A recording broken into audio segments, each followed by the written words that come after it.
Chào mừng quý vị đến với chương trình của công ty máy chế biến gỗ Thượng Nguyên.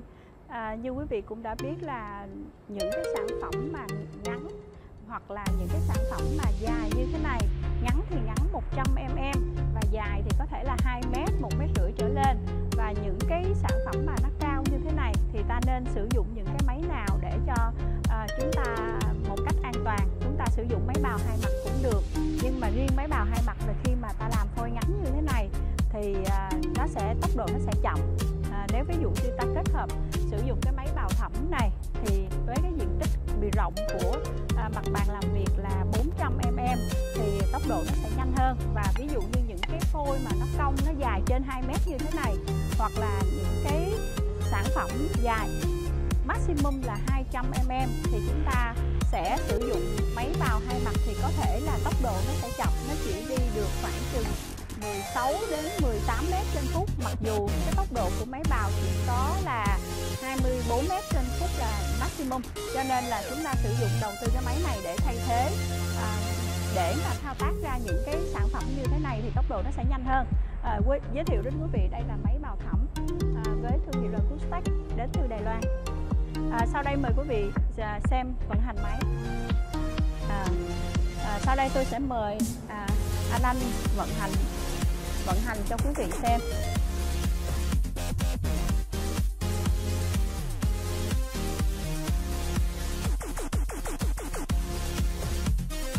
Chúng ta sẽ có rất là nhiều quy tắc để vận hành. Phôi ngắn cũng sẽ có, phôi dài sẽ có, và phôi ngắn nhất và cái này nó mỏng nhất là chúng ta có thể sử dụng được là 8 ly. 8 ly, nhưng mà cái này nó là bao nhiêu vậy ạ? Cái này là 25.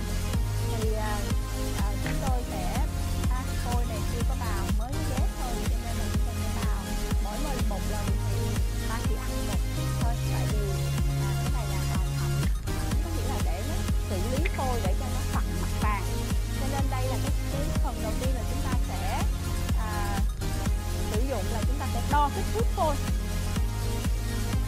Ví dụ như là phôi như thế dày mỏng như thế nào, chúng ta chỉ cần để vào vị trí này thì chúng ta sẽ khi máy sẽ ra một cái tín hiệu là sẽ tự động đo cái kích thước của cái độ dày của phôi. Và tiếp tục là mời quý vị xem cái thao tác của cái tốc độ. Hiện nay chúng tôi đang để cái tốc độ là 20m trên phút. Bạn có thể cho lên 26m trên phút.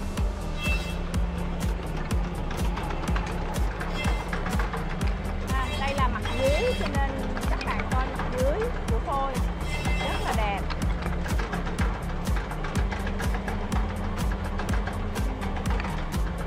Hiện nay tốc độ đi rất là nhanh.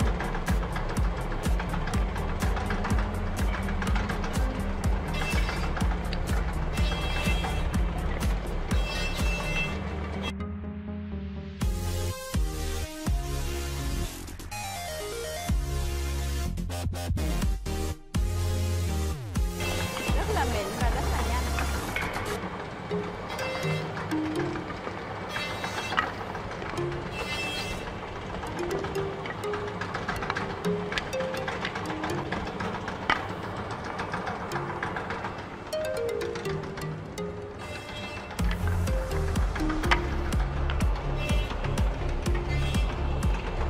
Đó, quý vị thấy cái này là kích thước ngắn nhất là 100mm nha quý vị.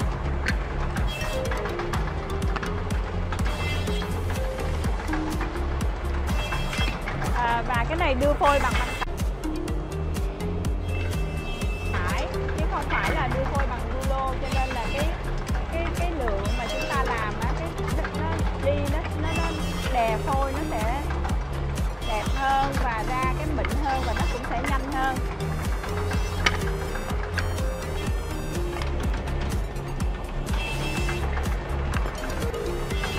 Nè, ra rất là đẹp.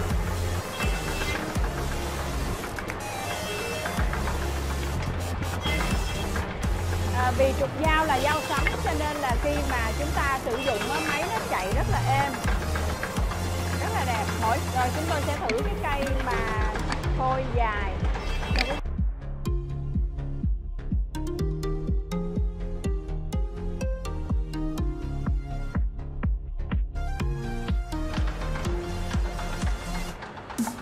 Chúng ta bỏ vào và chúng ta chỉ cần nhấn và cái tự động nó sẽ xuống phôi.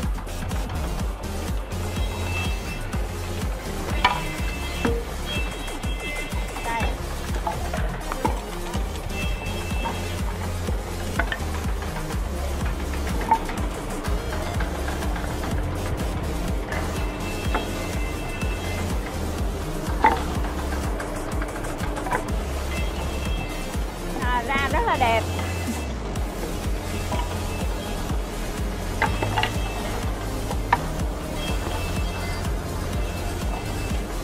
Ra rất là đẹp. Mặc dù bào thẩm nhưng mà thật ra nó là thẳng cái phôi luôn. Chúng ta sẽ làm nó sẽ thẳng cái phôi.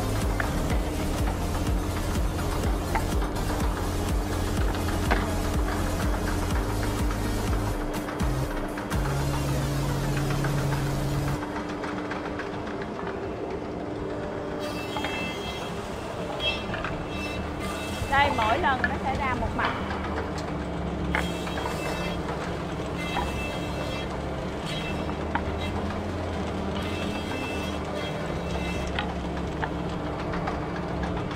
Nó sẽ có hụt phôi. Thì nó chênh lệch như thế này thì không biết có ảnh hưởng gì không. Là tôi sẽ nhờ anh kỹ thuật, anh kỹ thuật bên Thượng Nguyên. Ví dụ chúng ta lệch nhau khoảng chừng 1 ly thì không ảnh hưởng gì.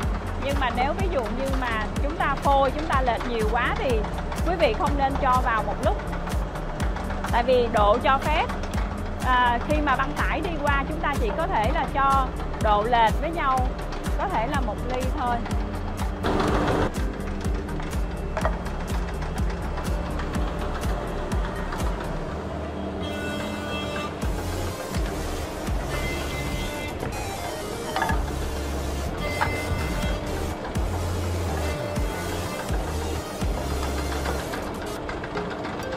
Rồi sau đây chúng tôi sẽ thao tác. Đây là được 4 mặt quý vị xem. Đấy.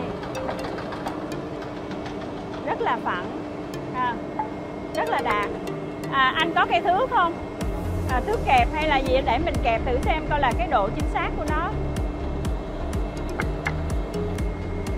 Đây, độ chính xác đó rất là. Tại vì cái này chúng ta lấy mặt phẳng để cho nó thẩm làm lấy mặt phẳng, cho nên là ra nó rất là thẳng cái cây. Đây là 4 mặt. Chúng tôi sử dụng một cái máy bào.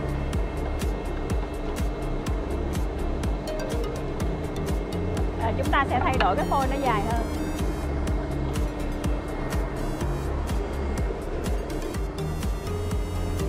Hiện nay thì chúng tôi sẽ tăng cái tốc độ lên để cho quý vị xem.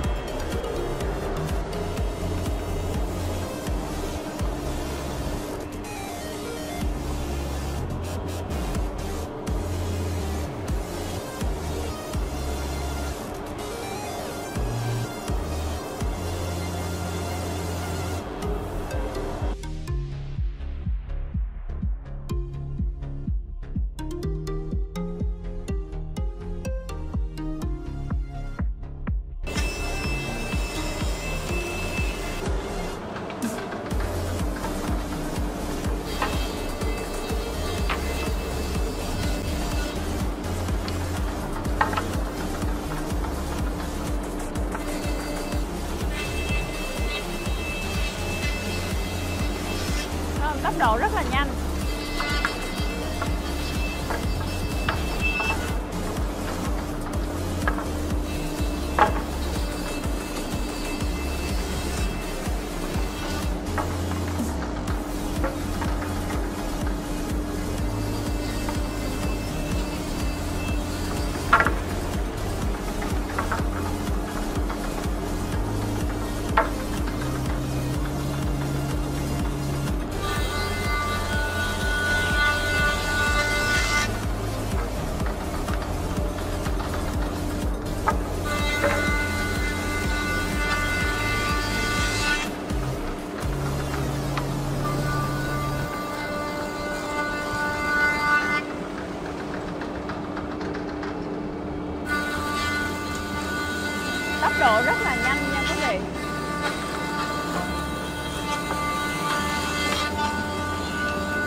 xem.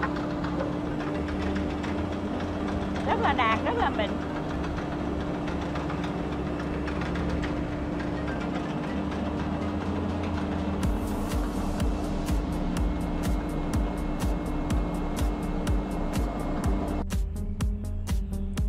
Cảm ơn quý vị đã theo dõi chương trình của công ty máy chế biến gỗ Thượng Nguyên. Hy vọng là những thông tin trên là sẽ giúp cho quý vị chọn những cái thiết bị đúng theo cái nhu cầu của nhà máy mình. Kính chúc quý vị nhiều sức khỏe và ngày càng phát triển. Cảm ơn quý vị.